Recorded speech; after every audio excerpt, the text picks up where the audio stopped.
샬롬, 말씀과 함께하는 새로운 날이고요. 그리고 한 주간을 마무리하는 토요일입니다. 기도하고 시작하겠습니다. 사랑하는 주님, 오늘도 말씀 앞에 나아갑니다. 우리를 말씀으로 가르치실 성령 하나님, 지혜와 계시형으로 우리 가운데 임하여 주시옵소서. 예수님의 이름으로 기도합니다. 아멘. 아멘. 오늘은 스가랴 9장 9절부터 17절 말씀입니다. 말씀 듣고 오겠습니다. 시온에 따라 크게 기뻐할지어다. 예루살렘에 따라 즐거이 부를지어다. 보라, 네 왕이 내게 임하시나니 그는 공의로우시며 구원을 베푸시며 겸손하여서 나귀를 타시나니 나귀의 작은 것 곧 나귀 새끼니라. 내가 에브라임의 병과 예루살렘의 말을 끊겠고 전쟁하는 활도 끊으리니 그가 이방 사람에게 화평을 전할 것이요 그의 통치는 바다에서 바다까지 이르고 유브라데 강에서 땅 끝까지 이르리라. 또 너로 말할진대 내 언약의 피로 말미암아 내가 네 갇힌 자들을 물 없는 구덩이에서 놓았나니 갇혀 있으나 소망을 품은 자들아 너희는 요새로 돌아올지니라. 내가 오늘도 이르노라. 내가 네게 갑절이나 갚을 것이라. 내가 유다를 당긴 활로 삼고 에브라임을 끼운 화살로 삼았으니 시온아, 내가 네 자식들을 일으켜 헬라 자식들을 치게 하며 너를 용사의 칼과 같게 하리라. 여호와께서 그들 위에 나타나서 그들의 화살을 번개같이 쏘아내실 것이며 주 여호와께서 나팔을 불게 하시며 남방 회오리 바람을 타고 가실 것이라. 만군의 여호와께서 그들을 호위하시리니 그들이 원수를 삼키며 물맷돌을 밟을 것이며 그들이 피를 마시고 즐거이 부르기를 술 취한 것 같이 할 것인즉 피가 가득한 동이와도 같고 피 묻은 제단 모퉁이와도 같을 것이라. 이날에 그들의 하나님 여호와께서 그들을 자기 백성의 양떼같이 구원하시리니 그들이 왕관의 보석같이 여호와의 땅에 빛나리로다. 그의 형통함과 그의 아름다움이 어찌 그리 큰지. 곡식은 청년을, 새 포도주는 처녀를 강건하게 하리라. 아멘. 어제도 9장이 시작됐잖아요. 이제 8장까지는 좀 다르고 9장부터는 메시아 이야기가 주된 이야기가 된다 하는 이야기를 말씀드렸고요. 오늘 9절부터 17절도 메시아 왕의 오심을 예언하고 그리고 시온이라고 이스라엘 유다 백성을 말하잖아요. 딸이라고 부르는 그들의 기뻐함, 평화의 왕이 오시고 포로들이 해방되고 하나님의 보호가 그리고 이스라엘에게 번영이 찾아오는 이야기, 듣기만 해도 기분 좋은 이야기 아닙니까? 이런 이야기들이 이어지고 있습니다. 9절에 보면 예수님의 예루살렘 입성을 예시하는 이미 예언된 말씀이 거기 나와 있죠. 그리고 심판 이후의 회복의 이야기가 나와 있습니다. 전체 스가랴의 맥락에서 이 단락은 메시아 왕국이 올 것이다. 그리고 또 하나님의 구원 계획을 우리가 묵상을 통해 깨닫게 되는 그런 자리라고 할 수 있습니다.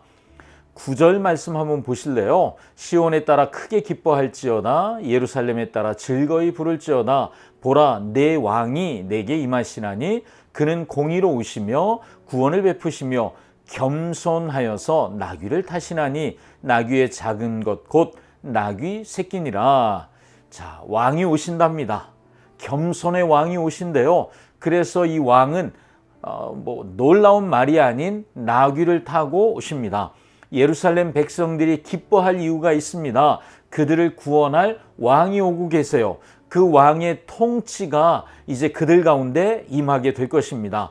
왕의 통치 가운데 들어가는 자, 왕을 존중하고 인정하고 왕의 다스림 가운데 들어가는 자들은 환호합니다. 왜요? 그들이 왕의 보호 가운데 들어가는 것이 그 통치 아래 들어가는 것이기 때문이에요. 거기 들어가면 보호가 됩니다. 안전합니다. 왕의 통치 가운데 들어가는 것, 왕을 신뢰해야 가능한 일이잖아요.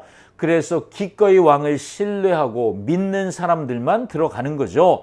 그래서 그분 안에 거하여야 내가 산다. 이 확신이 필요한 거예요. 이 확신이 있어야 내 인생을 그분께 맡길 수가 있죠. 신뢰가 없다면 따라갈 수 없는 길, 이 길이 예수님 따라가는 길이거든요. 내 안에 왕을 따르는 신뢰가 무너지지 않기를 여러분 기도하십시오. 이 예언이 그대로 성취되어 우리 복음서에서 예수님이 새끼 나귀를 타고 예루살렘에 들어가시는 장면을 우리가 알잖아요. 보았잖아요. 말씀대로 예수님이 오셨고 말씀대로 나귀를 타고 들어가셨어요. 그렇다면 요한계시록 묵상했잖아요. 다시 오시겠다는 예수님 반드시 오십니다. 아멘. 16절 말씀 또 한번 볼까요? 이날에 그들의 하나님 여호와께서 그들을 자기 백성의 양떼같이 구원하시리니 그들이 왕관의 보석같이 여호와의 땅에 빛나리로다. 자, 여러분 모든 인생, 저를 포함해 여러분도 그렇잖아요. 우린 빛나는 인생을 살고 싶습니다. 하지만 생각해보면 나 스스로 내 인생을 빛나게 할 수가 없죠. 하나님은 인생이 빛나는 방법을 아시는 분이에요.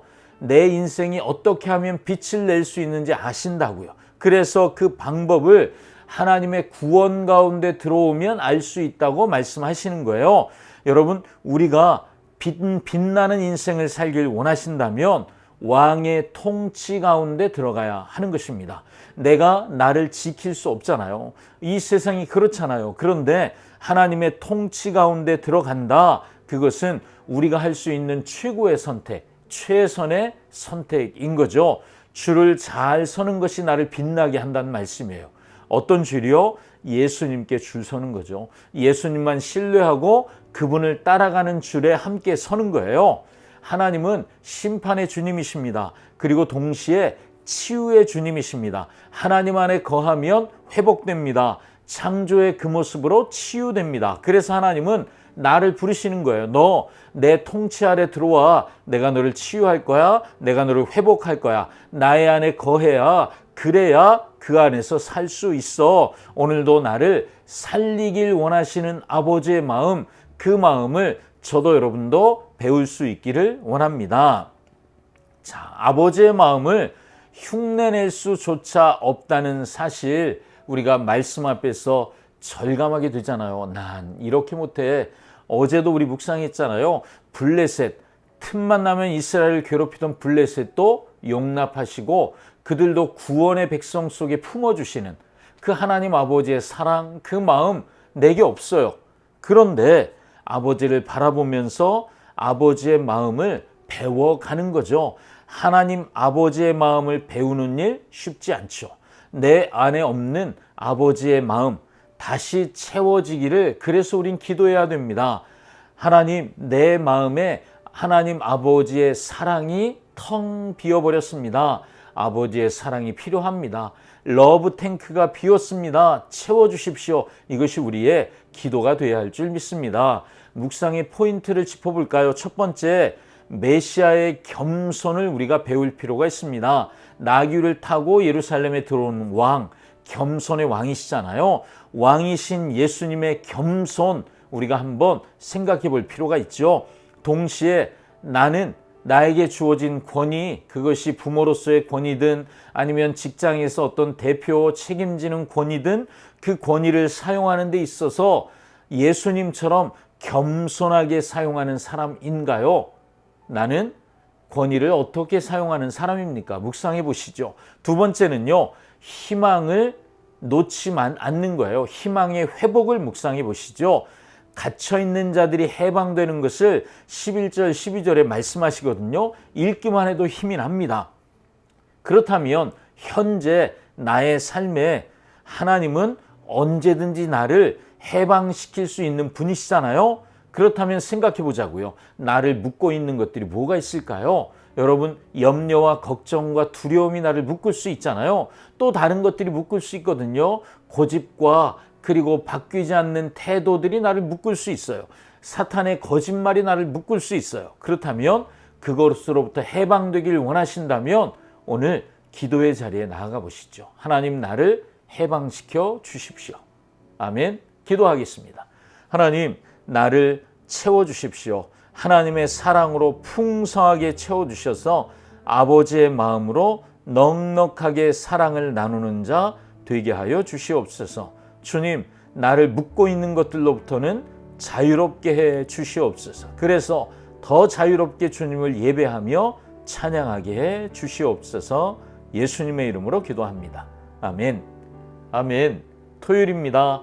내일 주일 우리 또 기쁨으로 하나님을 예배합시다. 샬롬.